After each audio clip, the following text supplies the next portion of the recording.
Welcome to lecture number 4 divergence of a vector function. ये term हम ऊपर भी देख चुके हैं एंड इसको हम डिनोट करते हैं del of any vector function like F. So del का क्या रिलेशन है ये तो पीछे भी हमने मतलब लेक्चर्स में देखा है कि डेल का एफ के संग क्या रिलेशन होता है और क्या आउटपुट आता है। तो इसको यहाँ देखते हैं। लाइक सबसे पहले हम एफ को डिनोट कर लेते हैं एंड डेल को डिनोट कर लेते हैं। This is del operator. Del operator इसको हम डिफाइन कर लेते हैं। F any function F i cap plus F one i cap plus F two j cap plus F three k cap. Now what is del operator? So del by del x, this is totally dependent on partial derivative concept, partial derivative or partial differentiation concept.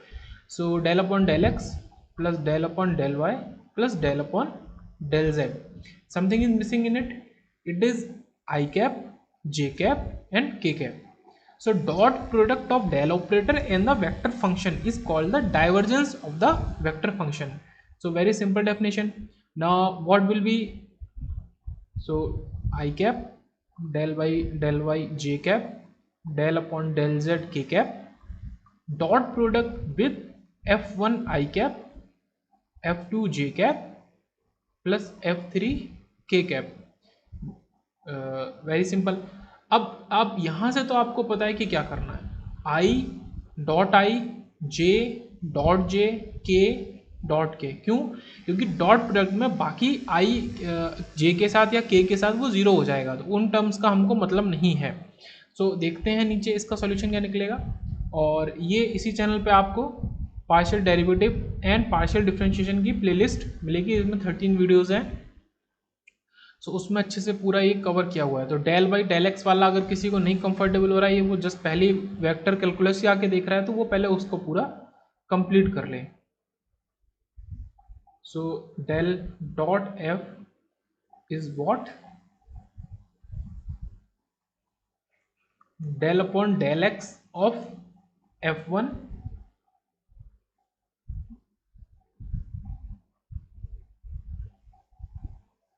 Plus del upon del y of F two plus del upon del z of F three.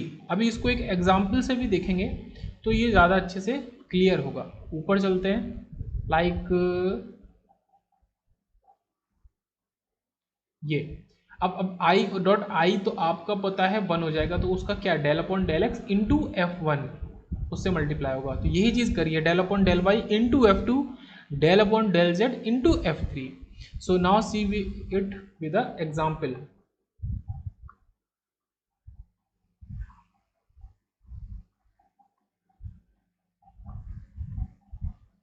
If vector f is, so this is a question. Concept basic से देखते हैं। तो आपको सिर्फ और सिर्फ इसको del operator के साथ इसका डॉट प्रोडक्ट करना है, जो कि हमको क्या देगा। जो पहला टर्म है इसका del by del x, this is F one, ये एफ वन है, ये एफ टू है, विद कंपैरिजन ये एफ थ्री है। So it is simple. इसको आप डेल बाई डेल एक्स करेंगे तो ये बचेगा y plus z plus x. Okay, यहां से वाई चला जाएगा, यहां से एक्स, यहां से जेड। सो ये बचेगा। तो this is a particular answer. Divergence क्या होता है? डॉट प्रोडक्ट होता है। और वो क्या होता है? वो होता है स्केलर। ये आपको समथिंग वैल्यू देगा और इसमें कोई भी वेक्टर का इन्वॉल्वमेंट नहीं है। तो डी से डी हमेशा याद रखेंगे, डाइवर्जेंस से डॉट कर्ल, और डॉट कर्ल आपका जो होगा वो आपका वेक्टर से होगा। तो वहां पे ऐसा कोई रिलेशन नहीं बनना, बट यहां याद है तो बस वो याद है, वो इनफ है।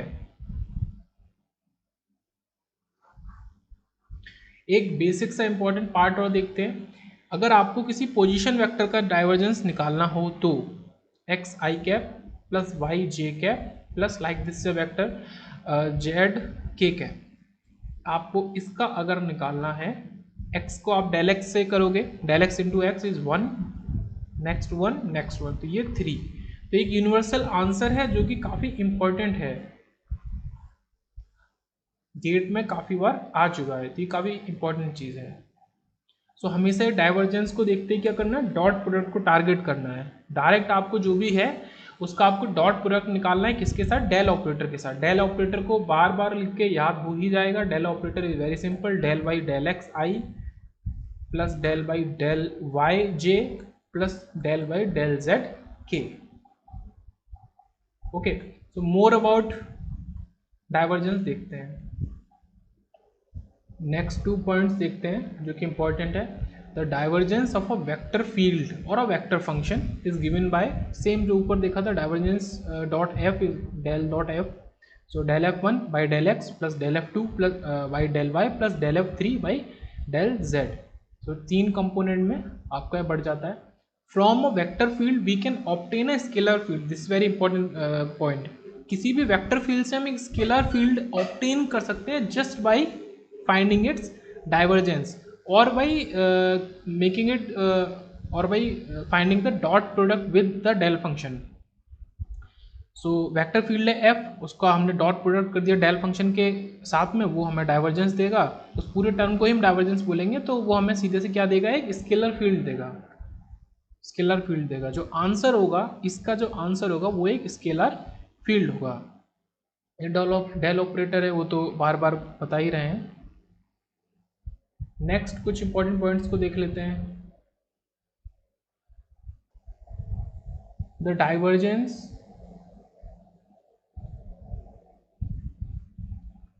Of the gradient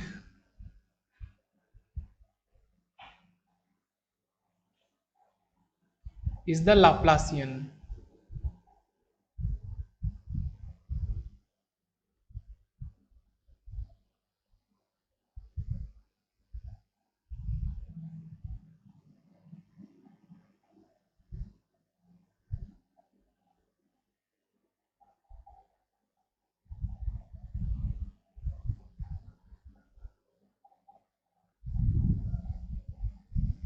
so divergence निकाले अगर हम किसी ग्रेडियंट का, तो वो हमको क्या देगा, आउटपुट में लाप्लासियन देगा। अब लाप्लासियन क्या होता है और ग्रेडियंट क्या होता है, ग्रेडियंट को हम जस्ट नेक्स्ट देखेंगे। लाप्लासियन को यहाँ देखते हैं कि del dot del F, this is what divergence, this total is what, gradient, so this will give del square f, so del square f upon del x square plus del square f upon del y square plus del square f upon del z square।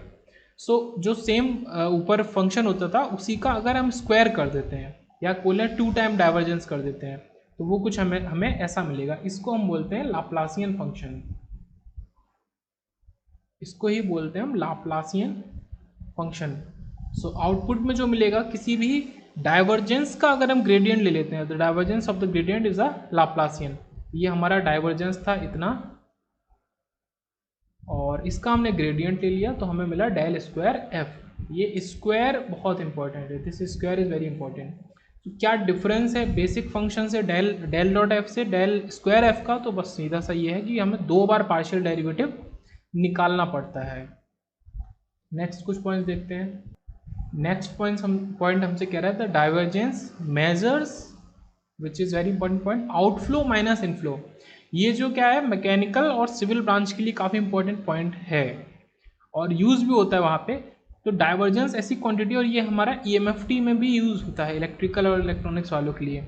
Outflow minus inflow का देता है। अगर ये एक कोई भी हमने एक पॉइंट या सर्किल ले लिया, एक मतलब एक स्पेस ले लिया कि इस स्पेस से कितना आउटफ्लो हो रहा है, कितना इनफ्लो हो रहा है, तो वो हमें अगर उसका माइनस निकालना है, आउटफ्लो माइनस इनफ्लो, तो वो हमको डाइवर्जेंस की वैल्यू दे सकती है। ये कुछ भी एक फंक्शन है, पूरे फंक्शन के लिए अगर हमें फंक्शन पता है तो उसके पर्टिकुलर इस पॉइंट से, इस एरिया से आउटफ्लो माइनस इनफ्लो क्या होगा, तो वो हमें डाइवर्जेंस दे सकता है। नेक्स्ट, एफ और any vector function is referred to as solenoidal. ये बहुत ही इंपॉर्टेंट टर्म है और गेट में डायरेक्ट आया भी है।